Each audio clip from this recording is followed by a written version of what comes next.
The Poly Studio X family camera can be controlled manually or with automatic framing technology.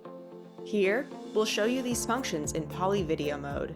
To control the camera manually, select Camera, then Camera Controls on the TC8 or with the remote control.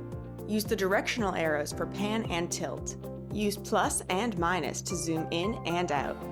Because the Studio X family camera is digital, the camera needs to be zoomed in before pan and tilt are available.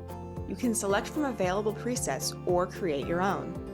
To automatically frame the room, activate Camera Tracking by toggling the switch. Additional controls, including the speed at which the camera moves, can be found in the admin area of the web interface.